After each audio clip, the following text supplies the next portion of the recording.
अब तक की कहानी में रिहान सूर्यकांत की डायरी आगे पढ़ता है। उसे पता चलता है कि सूर्यकांत उस लड़की से शादी करना चाहता था जिसने उसकी जान बचाई थी और उसके डॉक्टर बनने के सपने को भी पूरा करने में मदद की थी। वह पूरे विश्वास के साथ प्रिया को शादी के लिए पूछता है, लेकिन वो यह कहकर मुकर जाती है कि उसकी कुंडली में एक भयंकर दोष है और यदि किसी ने भी उसके साथ शादी की तो वह अकाल मृत्यु को प्राप्त होगा। सूर्यकांत उससे कोई उपाय पूछता है तो वह कहती है कि एक खास योग में जन्मे लड़की के साथ यदि तुम शादी करोगे और उसके बच्चे के साथ तंत्र किया जाए तो ही इस दोष का निवारण हो सकता है। प्रिया सूर्यकांत को उस खास लड़की के बारे में सारी जानकारी देकर उससे विवाह करने को कहती है।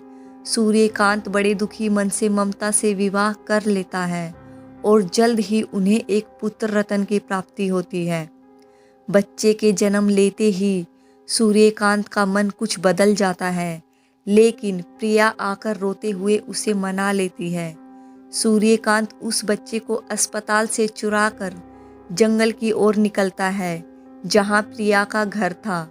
बीच रास्ते में उसे एक सिद्ध बाबा जी मिलते हैं जो उसे बताते हैं कि यहाँ इस जंगल में कोई बुरी शक्ति वास करती है, इसलिए उसे वापस लौट जाना चाहिए।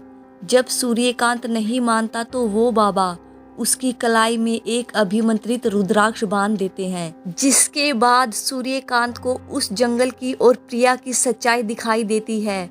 उसे प्रिया एक चुड़ैल के रूप में दिखती है, जिसे मजबूरी में अपना बच्चा सौंपकर सूर्यकांत तेजी से भाग जाता है और अपने बच्चे की जान बचाने हेतु बाबा के पास दुहाई मांगता है। बाबा जी उसके साथ उसी जंगल में चल देते हैं और प्रिया को देखकर कहते हैं कि यह कोई चुड़ैल या डाइन नहीं अपितु कर्ण पिशाचिनी है। अब आगे। बाबा की बात सुनकर मैं भी घबराते हुए बोला, कर पिशाचनी मतलब? बाबा ने कहा, बेटा जैसे इस्लाम में जिन्नात होते हैं, बहुत ही बुरी और खतरनाक शक्तियाँ जिसे हराना आसान नहीं होता, बिल्कुल वैसे ही हम हिंदुओं में यक्ष यक्षिणी और कर्ण पिशाचिनी होते हैं जिन्हें हराना लगभग असंभव होता है। उस बच्चे को बचाना असंभव है। मैं बाबा की बात सुनकर रोते हुए उनके पैर पकड़कर बोला, बाबा जी कैसे भी करके मेरे बच्चे को बचा लीजिए, मैं आपको कुछ भी देने को तैयार हूँ। वो बाबा जब तैयार नहीं हुआ तो मैंने उनसे कहा, आप मेरा घर ले लीजिए, इस शहर में घर बहुत महंगे हैं। मेरा छोटा सा घर ही करीबन 50 लाख का होगा, लेकिन मेरे बच्चे को बचा लीजिए बाबा। अगर उसे कुछ हो गया तो मैं ममता को क्या मुंह दिखाऊंगा। मेरी बात सुनकर वह बाबा कुछ सोचने लगा। बाबा ने कुछ सोचकर कहा, ठीक है, लेकिन वादा कर कि तू अपनी बात से मुकरेगा नहीं। और यह ले, इस डायरी में मेरी झोपड़ी का पता लिखा है जिसमें मेरा पूरा परिवार रहता है। यदि उस कर्ण पिशाचिनी से लड़ते हुए मैं मर गया तो तू मेरे परिवार को अपना घर सौंपकर उन्हें बताओगे कि मैं कैसे मरा। मैंने डबडबाई आंखों से उस डायरी को लिया जिसमें कुछ लिखा था। फिर उस बाबा ने एक खंजर निकाला और उसे मुझे देकर कहा, अब मेरी बात ध्यान से सुनो, और अपनी योजना समझा दी। उसकी योजना सुनकर मैं कुछ घबराया, लेकिन फिर मान गया और उस खंजर को अपने पास रखकर उस डायरी में अपना भी पता और अस्पताल का पता लिखा कि यदि मुझे कुछ हो जाए और आप बच जाओ तो ममता तक मेरे बच्चे को सुरक्षित पहुंचा देना और अपना घर ले लेना। अब बाबा ने वह डायरी एक पत्थर पर रखी और उस खंडर की ओर बढ़ने लगा। अंदर का माहौल बहुत भयंकर हो चुका था। तंत्र साधना जोरों से चल रही थी और कर्ण पिशाचिनी अपने प्रचंड पिशाची रूप में उस बच्चे को, मतलब तुम्हें, लेटाकर मंत्रोच्चारण में लीन थी। उस बाबा ने अपने झोले से कुछ कुमकुम निकाला और मंत्र पढ़कर उस कर्ण पिशाचिनी के ऊपर उड़ा दिया। उस कुमकुम के स्पर्श मात्र से वह इतनी तेज चीखी कि उसकी गूंज पूरे जंगल में कई किलोमीटर तक सुनाई दे गई। वह कर्ण पिशाचिनी बहुत ही शक्तिशाली थी, बहुत जल्दी ही संभल गई और गुस्से में किसी जहरीली नागिन की तरह उफनती हुई उस बाबा पर टूट पड़ी। उसने अपने हाथों से एक शक्तिपुंज तैयार किया और उसे बाबा पर दे मारा। उस वार से वह बाबा कई योजन दूर जाकर गिरा, मगर वो भी कुछ कम नहीं था। जल्दी ही उठ खड़ा हुआ और अपने झोले से एक कंकाल निकालकर कुछ मंत्र बुदबुदाने लगा। अचानक उस कंकाल से एक प्रकाश पुंज निकला, जिसे उन्होंने कर्ण पिशाचिनी की ओर कर दिया। वह कर्ण पिशाचिनी बुरी तरह तड़पने लगी और चीखने चिल्लाने लगी। वह प्रकाश पुंज उसे बांध रही थी और जला रही थी। तभी वह कर्ण पिशाचिनी जोर जोर से किसी को पुकारने लगी। उसकी आवाज सुनकर एक बेहद विशाल और भयंकर सांप वहां आ गया। बाबा उसे देखकर भय से चीख उठा, लेकिन पलक झपकते ही उस सांप ने बाबा के पैर को काट लिया। एक ही पल में बाबा पूरी ताकत से चीखने लगे और उन्होंने वह कंकाल फेंक दिया। अब कर्ण पिशाचिनी बिल्कुल आज़ाद हो गई। वह बिजली की फुर्ती से उस बाबा के पास पहुंच गई और उसकी गर्दन पकड़कर हवा में उठा दिया। बाबा अब तड़पते हुए अपनी जान की भीख मांगने लगा, लेकिन वह कर्ण पिशाचिनी पूरे गुस्से में चीखती हुई बोली, 2 कौड़ी के ढोंगी बाबा, तूने एक कर्ण पिशाचिनी की तंत्र साधना भंग करने की हिम्मत भी कैसे की। कर्ण पिशाचिनी ने अपने एक हाथ अचानक उस बाबा की छाती पर गाड़ दिया और उसका दिल निकालने लगी। कुछ ही पल में कर्ण पिशाचिनी ने अपना हाथ बाहर खींचा, जिसमें उस बाबा का दिल था, जो अभी भी धड़क रहा था। वह बाबा पूरी ताकत से आखिरी बार चीखा और अपने धड़कते दिल को उस पिशाचिनी के हाथों में देखा। फिर हमेशा के लिए अपनी आंखें मूंद ली। कर्ण पिशाचिनी ने गुस्से में पूरी ताकत से उसके शव को कहीं दूर फेंका और फिर एक बार तंत्र साधना में लग गई। जब उसकी साधना लगभग खत्म होने को ही थी, वह खुशी से हंसते हुए आगे बढ़ी और तुम्हें उठाकर हंसते हुए बोली, बस अब इस बच्चे की बलि चढ़ा दूं, फिर मुझे इस दुनिया में कोई हरा नहीं पाएगा। और जमीन में पड़ा धारदार कतार उठा लिया। वह उस कतार को तुम्हारी गर्दन पर रखकर हलाल करने ही वाली थी कि अचानक वह कर्ण पिशाचिनी पूरी ताकत से चीखी और दर्द से बिलखने लगी। उसके हाथों से तुम छूटकर नीचे गिर गए और चोट लगने के कारण रोने लगे। कर्ण पिशाचिनी ने जब पीछे पलटकर देखा तो सामने मैं खड़ा था। मैं अब कुछ सहमते हुए पीछे हटने लगा। मैंने बाबा के कहे अनुसार उस खंजर को पिशाचिनी के दिल में घोंप दिया था, लेकिन उसका कुछ खास असर होता दिखाई नहीं दे रहा था। वह कर्ण पिशाचिनी पूरे गुस्से में मुझ पर झपटी, लेकिन तत्काल मैं फुर्ती से परे हट गया और वह कर्ण पिशाचिनी दीवार से टकराकर गिर गई। वह अब दर्द से बिलखती हुई चीखने लगी और पलटकर मुझे गुस्से में घूरते हुए बोली, सूर्यकांत, तुझे क्या लगता है तूने मुझे हरा दिया? मैं वापस आऊंगी। मैं अपना बदला लेने वापस जल्द जरूर आऊंगी। और वह वहां से गायब हो गई। उसके जाते ही मेरी जान में जान आई और मैंने अपने बच्चे को उठाया। तुम अब भी चोट लगने के कारण रोए जा रहे थे। फिर एक नज़र उस बाबा के शव पर मैंने डाली और वहां से जाने लगा। जब मैं बाहर आया तो मेरी नज़र उस डायरी पर पड़ी और मैंने उसे उठा लिया। फिर सीधे अस्पताल की ओर दौड़ लगा दी। अस्पताल पहुंचकर तुम्हें ममता को देकर उससे झूठ बोला कि मैं तुम्हें अपने कुल देवता के मंदिर ले गया था।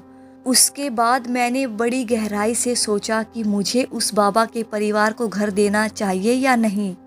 अब मेरे अंदर एक कुटिल भावना आने लगी और मुझे लगने लगा कि अपने बच्चे, मतलब तुम्हारी जान तो मैंने अपनी जान पर खेलकर बचाई है, फिर उन्होंने क्या किया?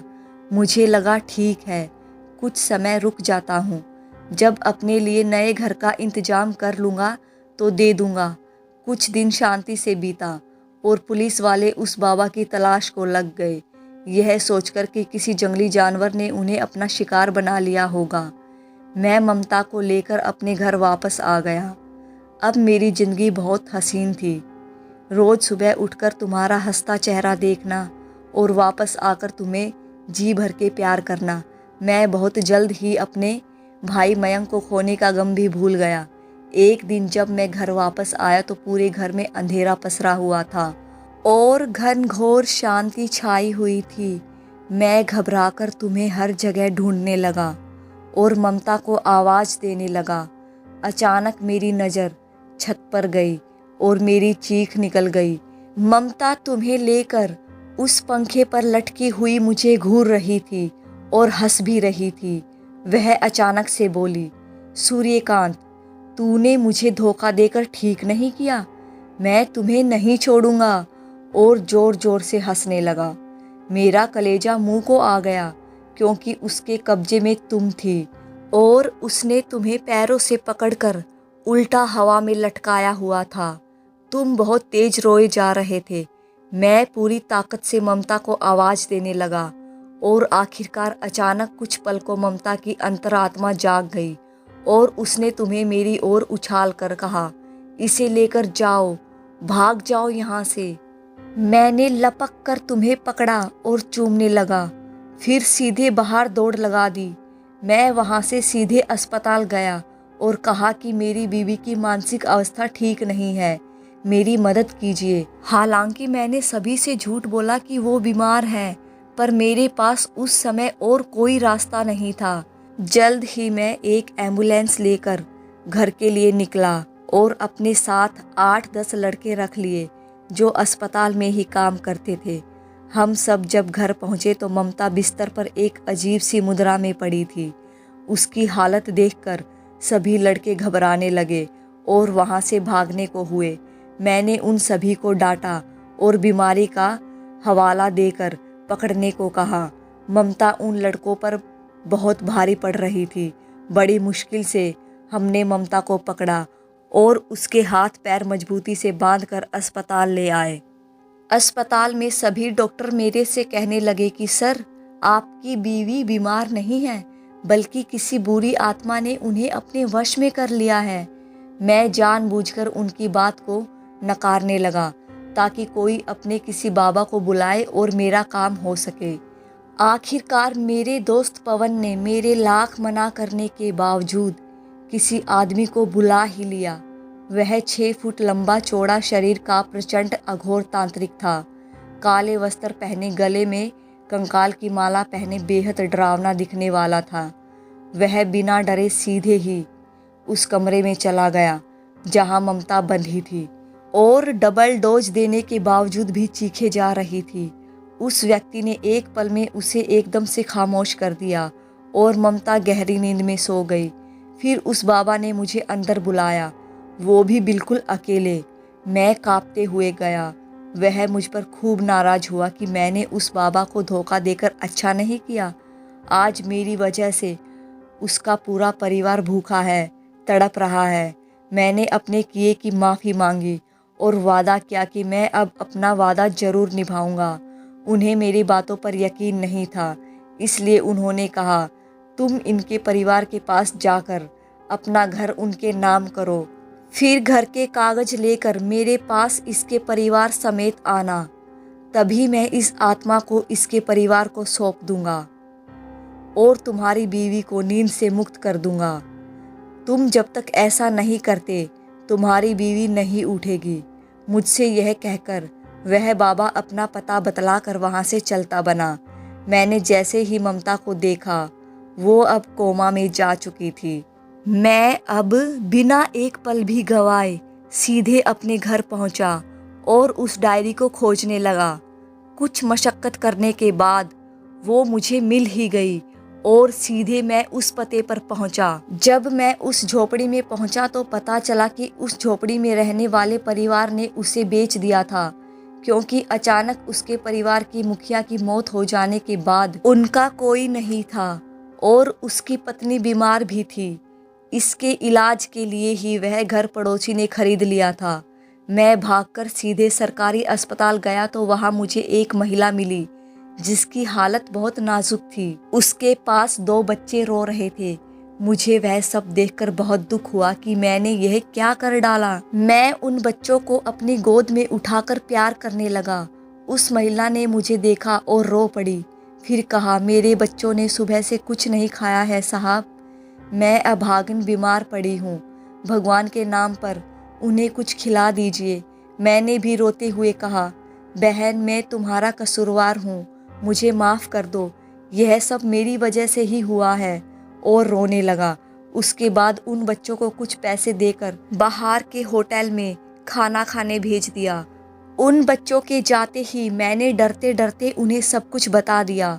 मुझे लगा यह सब सुनकर वो मुझ पर नाराज होंगी और गालियां भी देंगी, मगर वह काफ़ी उदार महिला थी। उन्होंने आंसू बहाते हुए बस इतना ही कहा, नियति को जो मंजूर होता है वही होता है, मैं आपके साथ जरूर चलूँगी। वह महिला तत्काल उठने लगी, लेकिन मैंने उसे संभाल लिया और कहा, क्या आज से मैं आपको मेरी बड़ी बहन मान सकता हूँ? आप भी मुझे अपना छोटा भाई समझकर माफ़ कर दीजिए। उन्होंने भी मुझे स्नेह से छुआ और बेहोश हो गई। मैं घबरा गया, डॉक्टर को बुलाने लगा। मुझे पता चला कि उनके ब्रेन में ट्यूमर है। मैं उन्हें तत्काल अपनी गाड़ी में डालकर शहर के सबसे बड़े अस्पताल में ले आया और उनके बच्चों को अपने घर ले गया। मैंने अपनी सारी जमा पूंजी निकाल कर अस्पताल में जमा कर दी और उनका ऑपरेशन करने को कहा। भगवान की दया से वो बच गई। मैंने उनकी खूब सेवा की। वह मेरी सगी बहन ना होते हुए भी मुझे खून के रिश्ते में बहन ही लगने लगी। उनका नाम श्वेता तिवारी था। जब वो ठीक हो गई तो मैंने अपना घर उनके नाम किया और उन्हें लेकर उस अघोर तांत्रिक के पास पहुंचा। उन्होंने उस बाबा के परिवार को देखते ही उस बाबा की आत्मा को मुक्त किया। मेरे सामने ही उस बाबा की आत्मा खड़ी थी, जिनसे मैंने माफ़ी मांगी और उसने मुझे माफ़ भी कर दिया। उसके बाद जब मैं वापस आया तो ममता भी बिल्कुल ठीक हो चुकी थी। मैं ममता को कुछ भी नहीं बताना चाहता था, इसलिए तत्काल सारा सामान अपनी कार में डालकर उस शहर को छोड़कर एक और बड़े शहर में आ गया और ममता से झूठ बोला कि मेरा तबादला हो गया है। इस शहर में मेरे पास कुछ भी नहीं था सिवाय डॉक्टर की डिग्री के। मैंने बहुत से अस्पताल में चक्कर काटे और आखिरकार एक बड़े अस्पताल में मुझे नौकरी मिल ही गई। अब फिर एक बार मेरी जिंदगी पटरी पर आने लगी। मैं अब पिछली जिंदगी भुलाकर आगे बढ़ने लगा। मैंने बैंक से लोन लेकर अपना खुद का एक क्लिनिक खोला, जो कि भगवान की दया से दिन दोगुनी रात चौगुनी तरक्की करने लगा। बहुत जल्द ही मेरे पास इतना पैसा आ गया कि मैंने खुद का अस्पताल खोल लिया। एक दिन अचानक रात गए मुझे फ़ोन आया कि सर, एक मरीज को भर्ती किया गया है और उसकी हालत बहुत ही ख़राब है, आप जल्दी आइए। मैं जल्दी से निकला और जब मैंने उस मरीज को देखा और मेरी आंखें फटी की फटी रह गई। मेरे सामने मेरा खुद का भाई मयंक था। उसे किसी ने बुरी तरह मार रखा था। उसके हाथ पैर और गर्दन की हड्डी टूट चुकी थी और सर फट चुका था। मैं उसे देखकर बिलख कर रोने लगा। मेरा वो भाई जिसे मैंने बचपन में निकाल दिया था, वो आज मुझे मिला था, वह भी ऐसी हालत में। मैंने जल्दी से उसका ऑपरेशन किया और उसकी जान बचा ली।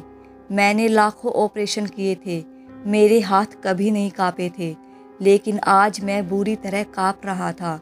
जब सब ठीक हुआ तब मैंने उन लड़कों से बात की जो उसे लेकर आए थे। वो तीनों कपड़ों से ही शहर के गुंडे बदमाश नजर आ रहे थे। जब मैंने उनसे पूछा तो उन्होंने बताया कि मयंक ने किसी आदमी से कुछ पैसे उधार लिए थे, जिसे वो जुए में हार गया। उसके बाद जब वो पैसे नहीं दे पाया तो उनके लोगों ने उसकी यह हालत कर दी। वो तो अचानक वहाँ से गुजर रहे थे, जो कि उसी के दोस्त थे, इसीलिए उसे देखकर पास के अस्पताल ले आए, जो कि मेरा ही था। मैंने उन्हें धन्यवाद दिया। घर जाकर ममता को बताया। ममता भी बहुत खुश हुई। ममता ने बहुत मेहनत से उसकी सेवा जतन की। सर में चोट लगने के कारण मयंक की हालत इतनी बुरी तरह खराब थी कि वह अपने हाथ से खाना तक नहीं खा सकता था। ममता मयंक का भी ध्यान रखती, बिल्कुल अपने बच्चे की तरह ही। बहुत जल्द मयंक ठीक हो गया और मैंने अपने ही अस्पताल में उसके लिए एक छोटी सी दवाई की दुकान खोली। अब मेरे समझाने पर उसने जुआ खेलना और शराब पीना छोड़ दिया था। मुझे लगा अब मेरा भाई सुधर चुका है, लेकिन एक दिन अचानक जब मेरी नींद खुली तो मुझे उसके कमरे से कोई मंत्र उच्चारण की ध्वनि सुनाई देने लगी। जब मैंने दरवाजे की होल से देखा तो मेरी आंखें फटी की फटी रह गई। हेलो फ्रेंड्स, आशा करती हूँ कि आप लोगों को ये कहानी बहुत पसंद आ रही होगी। आप लोगों को ये कहानी कैसी लगी प्लीज़ कमेंट करके ज़रूर बताएं। चैनल को सब्सक्राइब करें, वीडियो को लाइक करें, अगर पॉसिबल हो तो इस वीडियो को शेयर करें। जिन लोगों ने इस चैनल को सब्सक्राइब कर दिया है उनका दिल से धन्यवाद, और जिन्होंने नहीं किया है, जो मेरे चैनल पे नए आए हैं, प्लीज़ आप लोगों से रिक्वेस्ट है कि इस चैनल को ज़्यादा से ज़्यादा सब्सक्राइब करें और ज़्यादा से ज़्यादा सपोर्ट करें।